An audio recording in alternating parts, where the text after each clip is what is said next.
ce har! O, ce har să știi că Domnul te iubește! O, ce har să știi că ești în brațul său! Chiar când simți că tot în jur se prăbușește, tu să ai pace în inima ta mereu.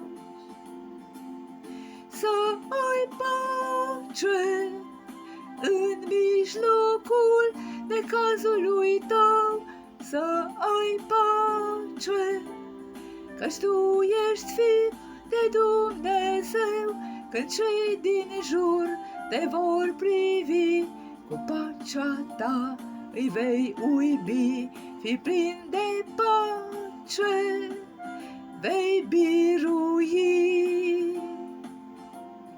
Să ai pace în mijlocul necazului tău, fiindcă tu ești fiu de Dumnezeu. Iar când cei din jur te vor privi, cu pacea ta îi vei uimi.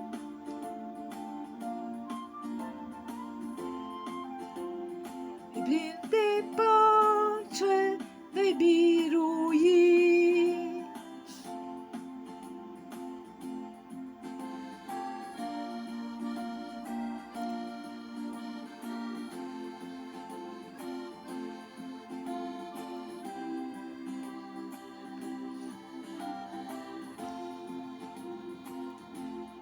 O, ce har să știi că Domnul te iubește!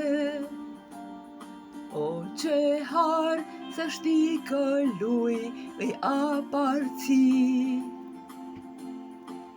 Și să simți că în orice zi îți dăruiește, când treci prin necaz, pace și bucurii.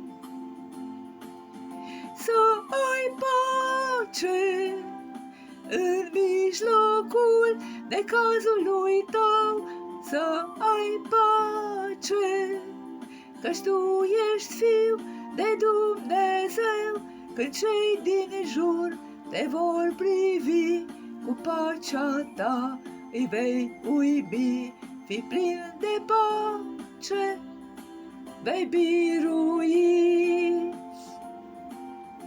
Să ai pace în mijlocul necazului tău, să ai pace, căci tu ești fiu de Dumnezeu, că cei din jur te vor privi, cu pacea ta îi vei uimi, fi plin de pace, vei birui.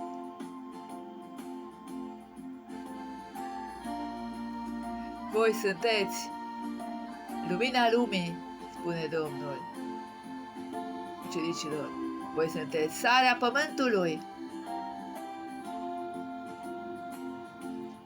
O, ce har să știi că Domnul te iubește! O, ce har să știi că ești copilul său! Zi de zi prezența lui te însoțește și-ți dă pace în necazul cel mai greu. Să ai pace în mijlocul necazului tău, să ai pace, că tu ești fiu de Dumnezeu. Când cei din jur te vor privi, cu pacea ta îi vei uimi. Pacea minții dă numai Dumnezeu.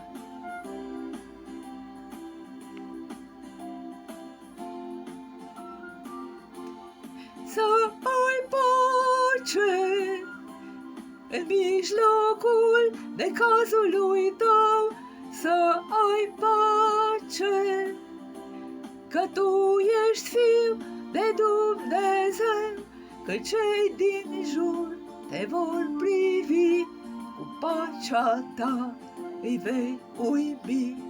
Fii plin de pace, vei birui. Îndrăzniți, spune Domnul, eu am biruit lumea.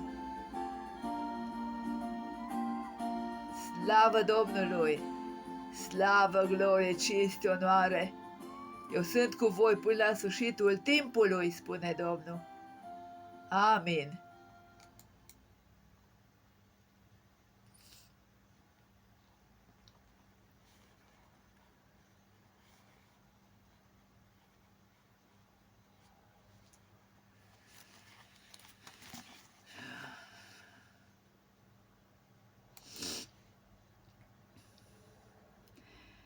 La Tine, Doamne, îmi înalt sufletul, la cine altcineva? Pe cine am eu în cer, afară de Tine, Doamne?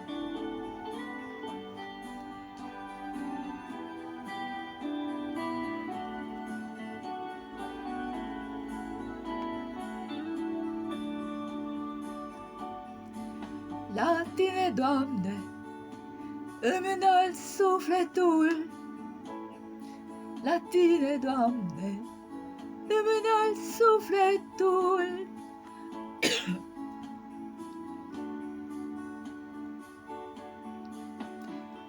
Domnul meu, mă cred în Tine, să nu fiu dat de rușine, cel rău să nu se bucure de mine. Doamne, mă încred în Tine, să nu fiu dat de rușine.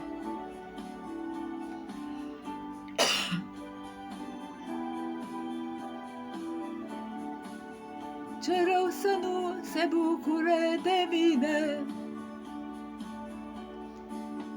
Nu-ți aminti greșelile mele. Nu-ți aminti, Doamne, greșelile mele.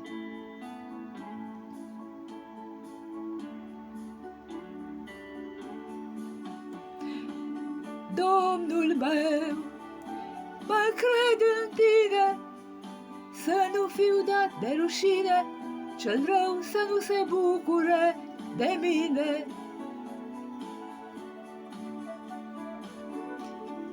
Domnul meu, mă cred în Tine, să nu fiu dat de rușine, cel rău să nu se bucure de mine.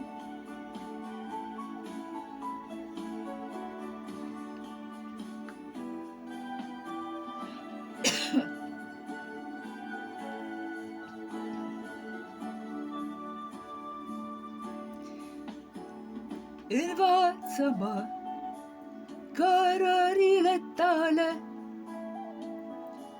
învață-mă cărările Tale.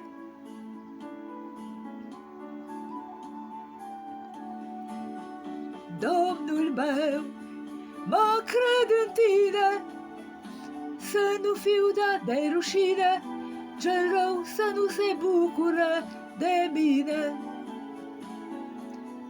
Domnul meu și Dumnezeul meu, în Tine mă încred, Doamne, să nu fiu dată de rușine. Cel ce se încrede în El nu va fi dat de rușine, spune cuvântul lui Dumnezeu. Cel rău să nu se bucure de mine. Cei ce cred sunt prieteni cu Domnul. Cei ce cred sunt prieteni cu Domnul.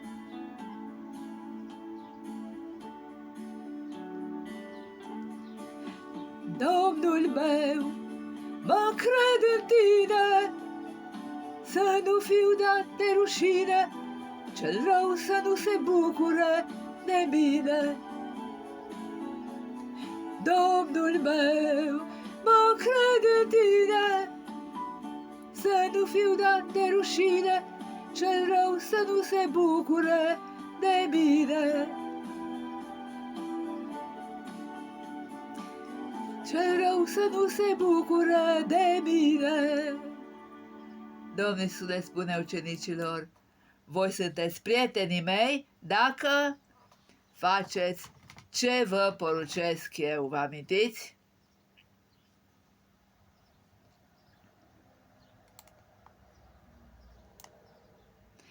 Aici titlul ăsta se potrivește tuturor. Sunt un pribeag.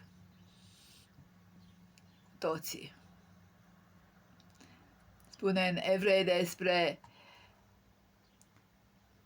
cei vechi, Avram, Isaac, Iacov, erau în căutarea unei patrii cerești. Și spune acolo în Evrei, autorul care considerat Apostol Pavel a fi autorul cărții către evrei. Deci Dumnezeu, de aceea lui nu este rușine să se numească Dumnezeul lor, pentru că ei și-au dovedit credința în El.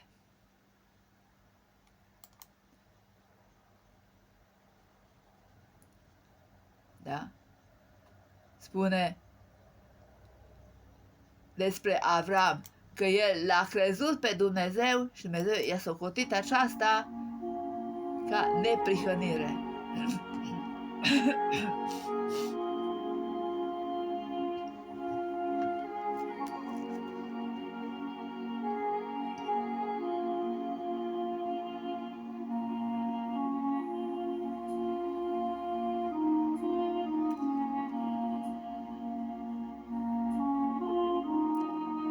Sunt în căutarea patriei cerești și eu. Sunt un pribeag fără de țară, rătăcitor prin lung pustiu, dar am în ceruri o comoară, căci țara mea e în veșnicii.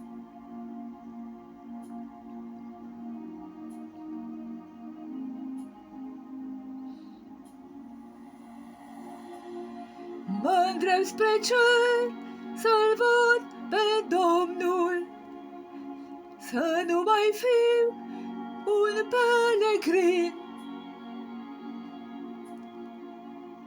căci după ce-am să trec Iordanul, se va sfârși al meu suspin.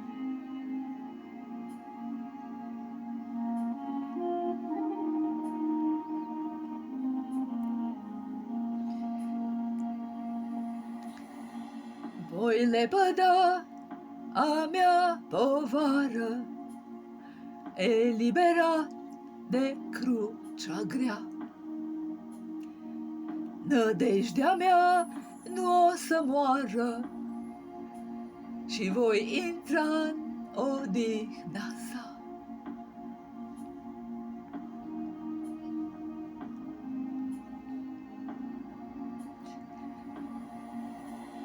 Mă-ndrept spre cer să-L văd pe Domnul, să nu mai fi un pelegrin, căci după ce-am să trec Iordanul, se va sfârși al meu suspin. El va șterge orice lacrimă din ochii lor, spune în Apocalipsa. Când văd ce grea mi-e alergarea, mă lupt să biruiesc mereu. Un dor nespus mă cheamă acasă, e dorul după Dumnezeu.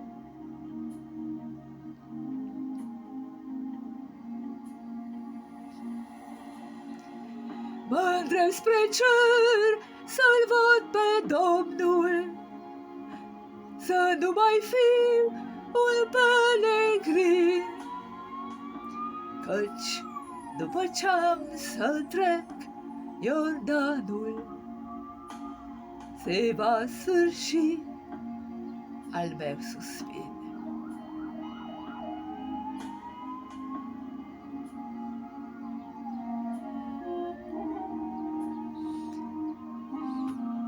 Da. Și voi parcurge calea toată și voi ajunge al meu sfârșit. Primit voi fi cu bucurie acasă când voi fi sosit.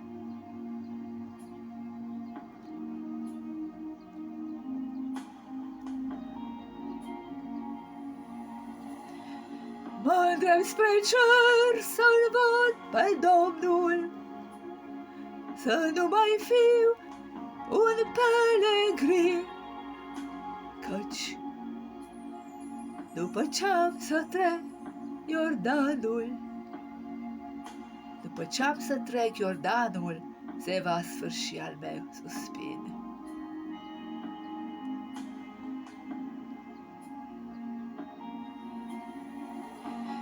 Mă îndrept spre cer să-L văd pe Domnul, să nu mai fiu un pelegrin, căci după ce-am să trec Iordanul, se va sfârși al meu suspin. Se va sfârși al meu suspin. Se va sfârși al meu suspin.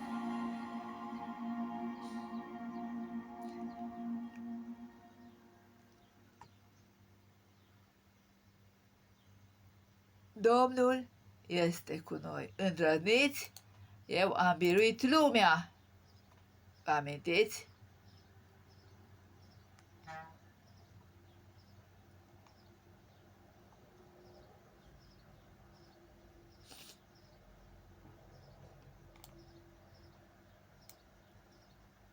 Știe?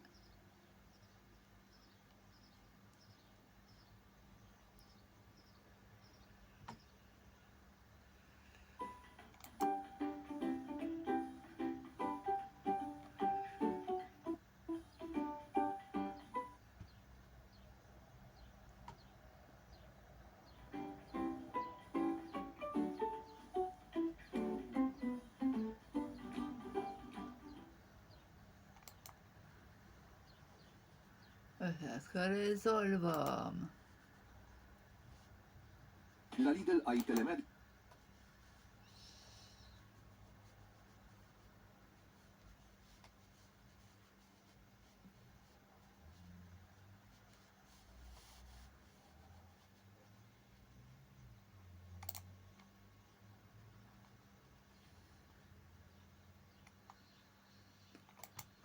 S-a stricat ceva pe aici. Mai pregătisem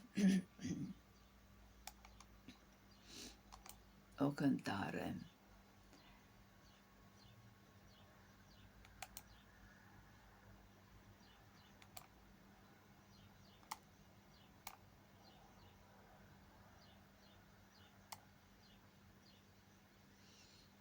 Hai să închei cu cântarea asta frumoasă. Doamne, Tu ești scăparea mea.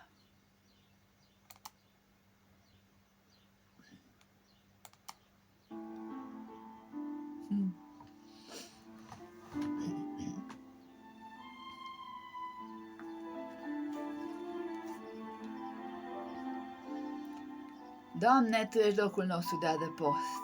Din neam în neam, spune Psalmul 90, Moise.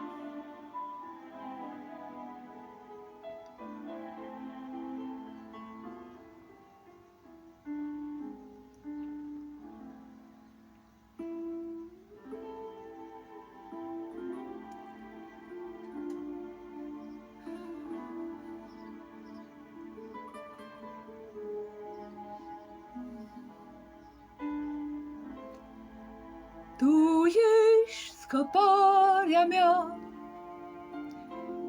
la Tine am găsit un loc de odihnă. Când tot în jur se clatină, la tine alerg. La tine alerg, pace tu îmi dai din plin.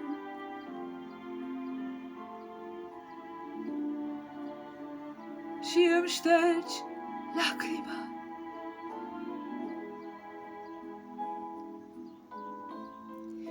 Tu ești scăparea mea, la tine am găsit un loc de odihnă. Când tot în jur se clatină, la tine alerg. La tine alerg, pace tu-mi dai din plin. Și îmi ștergi lacrima.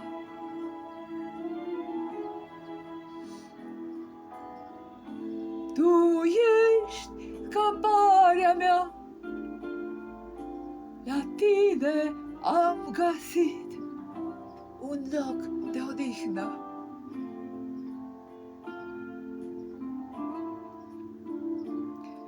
Când tot în jur se clatină, la tine alerg.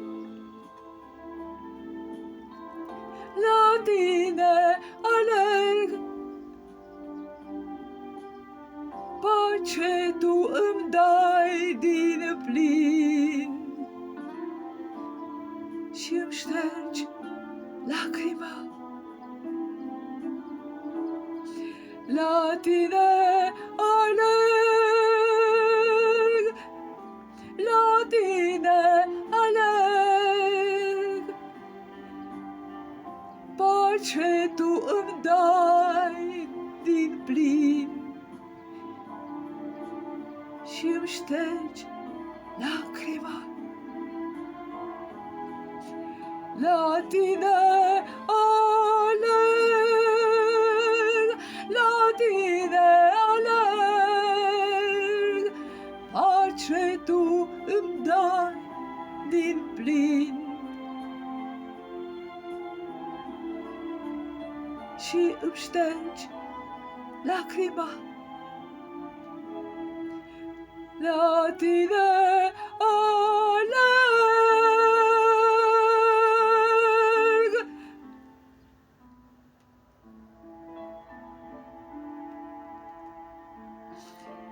Doamne, Tu ești locul nostru de adăpost. Necuvântat să fie numele Tău. Vină la el, dragul meu, draga mea. Aici găsești pace. Domnul n-a zis, vă dau liniștea mea, El dă pace. Liniștea depinde de context. Nu te poți odihni dacă îi gălăgie. Dar pace, pacea o dă El. Vă amintesc un cuvânt, spune Pavel, nu vă îngrijorați de nimic, ci în orice lucru, aduceți cererile voastre la cunoștința lui Dumnezeu. Și spune, și pacea lui, care trece orice pricepere, vă va păzi inima și gândurile în Hristos Iisus.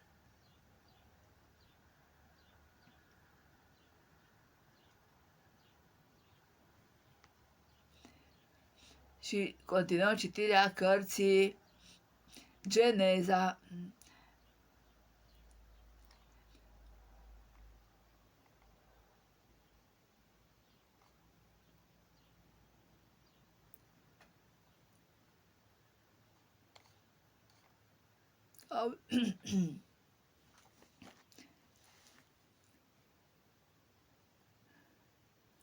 Un negativ, dar se pare că acum mi apar numai tot felul de mixaje, de melodiile pe care le-am cântat, le-am repetat. Deci, știți că ieri am început până mai este har. Am tot spus. Nu știm cât ține acest har de a avea voie și să spunem cuvântul Iisus, care deranjează, foarte tare deranjează. Geneza, capitolul 3. Șarpele era mai șiret decât toate fiarele câmpului pe care le făcuse Domnul Dumnezeu. El a zis femeii: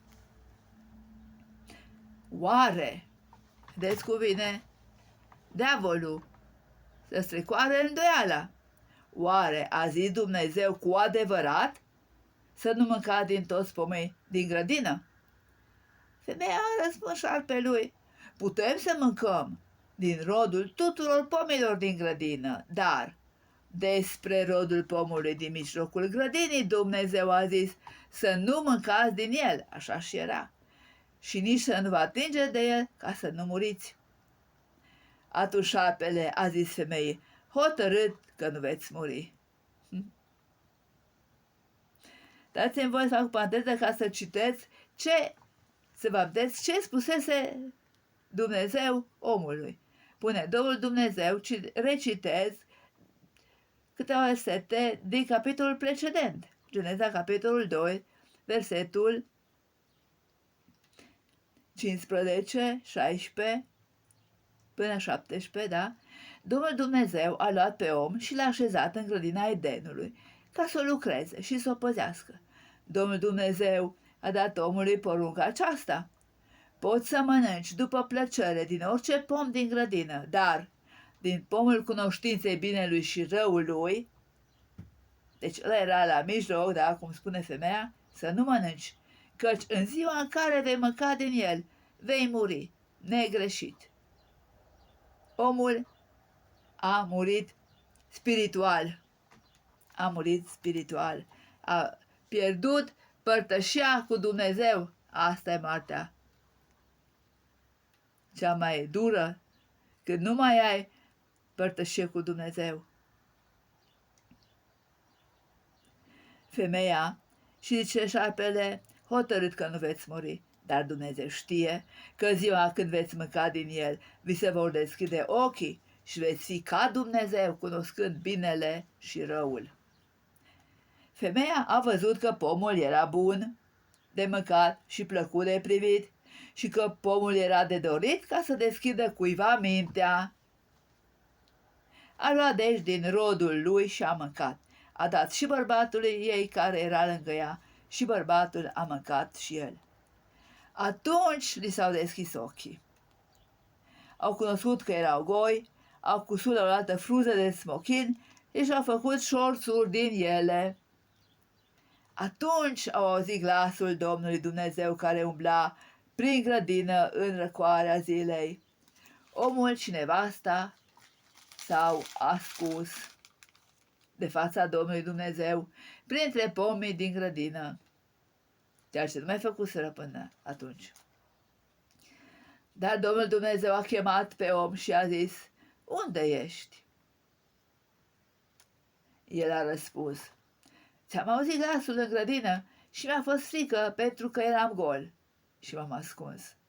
Și Domnul Dumnezeu a zis: cine ți-a spus că ești gol? Nu cumva ai mâncat din pomul din care îți poruncisem să nu mănânci? Omul a răspuns: da, suntem învățați să dăm vina pe cel de lângă noi, femeia pe care mi-ai dat-o, deci tu mi-ai dat-o să fie lângă mine, ea mi-a dat din pom și am mâncat. Ei, de ce am mâncat? Și Domnul Dumnezeu a zis femeii: ce ai făcut? Femeia a răspuns: șarpele m-a amăgit și am mâncat din pom. Domnul Dumnezeu a zis șarpelui: fiindcă ai făcut lucrul acesta, blestemat ești între toate vitele și între toate fiarele de pe câmp, în toate zilele vieții tale, să te târăști pe pântece și să mănânci țărână. Vrășmășie voi pune între tine și femeie, între sămânța ta și sămânța ei. Aceasta îți va zdrobi capul și tu îi vei zdrobi călcâiul. Femeii i-a zis: voi mări foarte mult suferința și însărcinarea ta. Cu durere vei naște copii și dorințele tale se vor ținea după bărbatul tău, iar el va stăpâni peste tine. Omul lui i-a zis: fiindcă ai ascultat de glasul nevestei tale și ai mâncat din pomul despre care îți poruncisem să nu mănânci deloc din el, blestemat este acum pământul din pricina ta. Cu multă trudă să-ți scoți hrana din el în toate zilele vieții tale.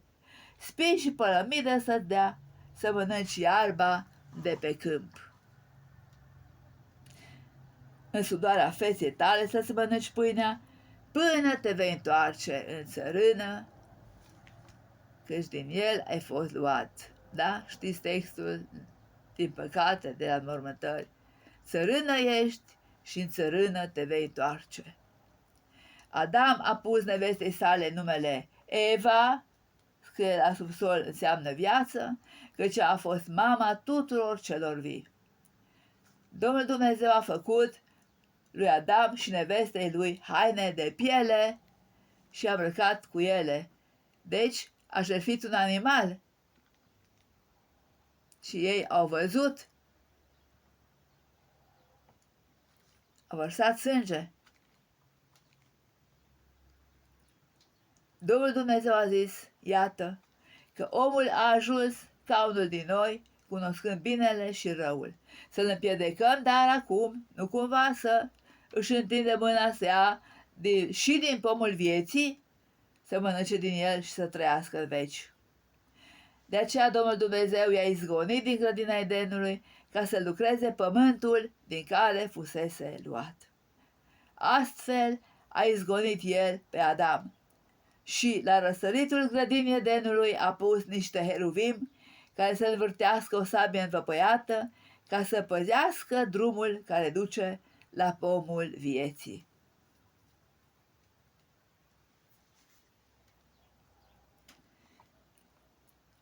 Hai, citesc și capitolul 4. Adam s-a împreunat cu nevastă sa Eva, ea a rămas însărcinată și a născut pe Cain și a zis: am căpătat un om cu ajutorul Domnului. A mai născut și pe fratele său Abel. Abel era cioban, iar Cain era plugar. După o bucată de vreme, Cain a adus Domnului o jertfă de mâncare din roadele pământului. Abel a adus și el jertfă de mâncare din oile întâi-născute ale turmei lui și din grăsimea lor. Domnul a privit cu plăcere spre Abel și spre jertfa lui. Dar spre Cain și spre jertfa lui n-a privit cu plăcere. Cain s-a mâniat foarte tare și s-a posomorât fața. Și Domnul a zis lui Cain: pentru ce te-ai mâniat și pentru ce ți s-a posomorât fața?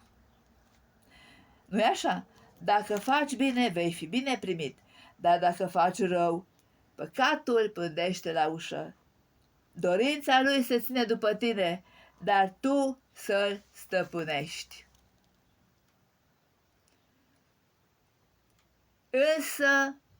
Însă, deci în loc să se stăpânească, Cain a zis fratelui său Abel: într-o zi, haidem să ieșim la câmp. Dar pe când erau la câmp, Cain s-a ridicat împotriva fratelui său Abel și l-a omorât. Prima crimă. Domnul a zis lui Cain: unde este fratele tău Abel? El a răspuns: nu știu, sunt eu păzitorul fratelui meu? Și Dumnezeu a zis: ce ai făcut? Glasul sângelui fratelui tău strigă din pământ la mine. Deci nu putem să facem nimic ca el, Dumnezeu, să nu vadă, să nu. ia cunoștință de fapta noastră. Acum ești blestemat, izgonit din ogorul acesta, care și-a deschis gura să primească din mâna ta sângele fratelui tău. Când vei lucra pământul, să nu-ți mai dea bogăția lui, pribeag și fugar să fii pe pământ. Atunci Cain a zis Domnului: pedeapsa e mai prea mare ca să o pot suferi. Iată, tu mă izgonești azi de pe fața pământului. Eu va trebui să mă ascund de fața ta, să fiu pribeag și fugar pe pământ. Oricine mă va găsi, mă va omorâ. Domnul i-a zis: nici de cum. Ci dacă va omorâ cineva pe Cain, Cain să fie răzbunat de 7 ori. Și Domnul a hotărât un semn pentru Cain, ca oricine îl va găsi să nu rămoare. Apoi Cain a ieșit din fața Domnului și a locuit în țara Nod, la răsărit de Eden. Cain s-a împreunat cu nevastă sa, ea a rămas sărcinat și a născut pe Enoch. El a început apoi să zidească o cetate și a pus acestei cetăți numele fiului său, Enoch. Enoch a fost tatăl lui Irad, Irad a fost tatăl lui Mehuiael, Mehuiael a fost tatăl lui Metușael, Metușael a fost tatăl lui Lameh. Lameh și-a luat 2 neveste, una se numea Ada, cealaltă Țila. Ada a născut pe Iabal, el a fost tatăl celor care locuiesc în corturi și păzesc vitele. Numele fratelui său era Iubal, el a fost tatăl tuturor celor ce cântă cu alăuta și cu cavalul. Țila, de partea ei, a născut și pe Tubal Cain, făuritorul tuturor uneltelor de aramă și de fier. Sora lui Tubal Cain era Naama. Lameh a zis nevestelor sale: Ada și Țila, ascultați glasul meu. Nevestele lui Lameh, ascultați cuvântul meu. Am omorât un om pentru rana mea și un tânăr pentru vânătăile mele. Cain va fi răzbunat de 7 ori, iar Lameh de 70 de ori câte 7. Adam s-a împreunat iarăși cu nevastă sa Eva, ea a născut un fiu și a pus numele Set, care înseamnă înlocuit, scrie jos. Căci, a zis ea, Dumnezeu mi-a dat o altă sămânță în locul lui Abel, pe care a ucis Cain. Lui Set i s-a născut și lui un fiu și a pus numele Enos. Atunci au început oamenii să caute numele Domnului. Până ești cuvântul lui Dumnezeu și am ajuns astfel la capitolul 5 din Geneza. Prima carte din Vechiul Testament, care are 50 de capitole, dacă nu mă înșel. Are 50 de capitole, Geneza. Și pun un semn, știu că am ajuns. Urmează apoi să citim capitolul 5. Aceasta face parte din primele 5 cărți ale Vechiului Testament scrise de Moise. Și a pomenit o rugăciune a lui, este Psalmul 90, în timpul cântărilor. Uite, apropo, uite Psalmul 71, că Domnule, ultima cântare, tu ești scăparea mea. Spune Psalmul 71, în tine, Doamne, îmi caut scăparea. Să nu rămân de rușine niciodată. Pleacă-ți urechea spre mine și ajută-mi. Fii o stâncă de adăpost pentru mine, un loc unde să pot fugi totdeauna. Tu ai hotărât să mă scapi, căci tu ești stânca mea, tu ești cetățuia mea. Iar Moise pune Psalmul 90, care scrie aici o rugăciune a lui Moise, omului Dumnezeu.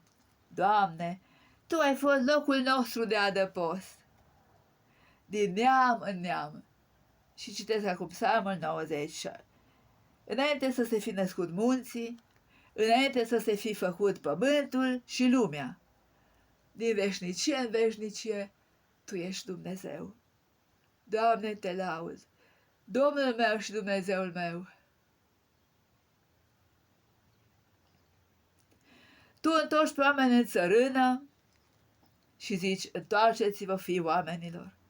Căci înaintea ta 1000 de ani sunt ca ziua de ieri care a trecut și ca o strajă din noapte, îi mătur ca un vis. Dimineața sunt ca iarba, care încolțește iarăși, înflorește dimineața și crește, iar seara este tăiată și se usucă.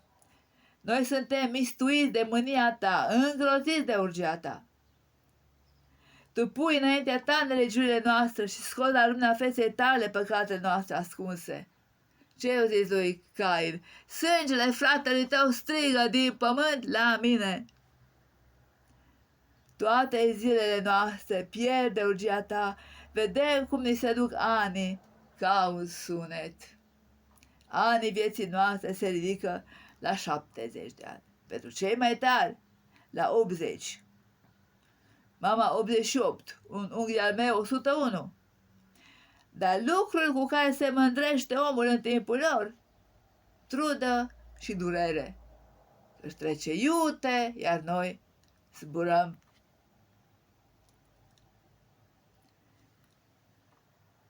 Îți spune și noi cu Moise, învață-ne să ne numărăm bine zilele, ca să căpătăm o inimă înțeleaptă.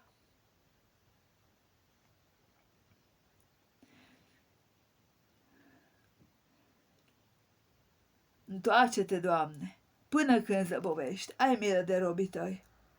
Satură-ne fiecare dimineață de bunătatea ta și toată viața noastră ne vom bucura, ne vom veseli. Înveselește-ne tot atâtea zile câte ne-ai smerit, tot atâția ani cât am văzut nenorocirea. Să se arate robilor tăi lucrarea ta și slava ta, fiilor lor. Fie peste noi bunăvoința Domnului Dumnezeului nostru. Amin. Este început de săptămână, a doua zi de Rusalii pentru unii, am alăturat și eu lor, și pentru faptul, în primul rând, formăm un trup, același trup, trupul lui Hristos. Nu aștept să fie toată lumea de acord cu mine, nu contează înaintea mea și nici înaintea lui Dumnezeu.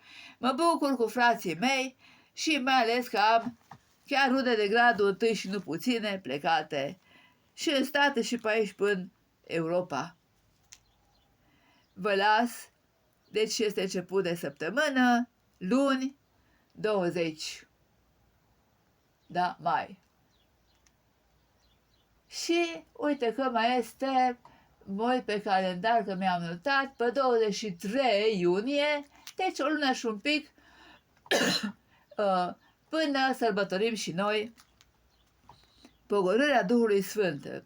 Asta, pe populară, să zic așa, rusalile, pogorârea Duhului Sfânt. Doamne, eu personal vreau ca Duhul Tău să mă aibă în întregime. Spune spre și spunea un comentator biblic, un pastor, și baza biblică este în Ioan, da? Timpul călătoriei sale pe pământ a Domnului nostru Isus, el a fost în totală dependență de Duhul Sfânt, deși în eternitate ei sunt egali. Citim în Evanghelia după Ioan, după ce a fost botezat, Domnul a fost dus de Duhul în pustie ca să fie ispitit de diavolul. Dar spune Domnul într-o împrejurare despre diavol, el nu are nimic în mine. El vine ca lumea să vadă. Deci, eu înțeleg, vine ispita, diavolul, ispititorul, ca de să dovedim statornicie și să arătăm că Dumnezeu e cu noi, El e biruitor, că noi suntem biruitori. Pune Pavel și cu asta, ok? Pot totul în Hristos care mă întărește. V-am mai spus, înaintea fiecărui videoclip, mă rog lui Dumnezeu, n-am nimic a scris, doar sigur pregătesc cântările, dar azi nu știu ce s-a întâmplat, mi-a scăpat cursorul și mai aveam o cântare pregătită, nu-i nimic. O mai repet și va ieși și mai bine. Titlul este Milioane de oameni așteaptă să vină Iisus. Vino, Doamne Iisuse! Și Duhul și Mireasa zic vino. Cine aude să zică vino. Vino și tu, iubitule, să iei apa vieții fără plată, până mai este har. Tot ce vă zic este din Scriptură. Vine o zi a socotelilor, cum spunem noi. Dumnezeu nu se lasă să fie batjocorit. Nu, a vrut să vă zic o știre, nu. O să o citiți voi, un elicopter cu cineva foarte important care zicea că distruge coace și încolo, da, s-a prăbușit. Deci, Dumnezeu nu se lasă să fie batjocorit. Persoana importantă de la șefia unui stat de pe lângă Israel,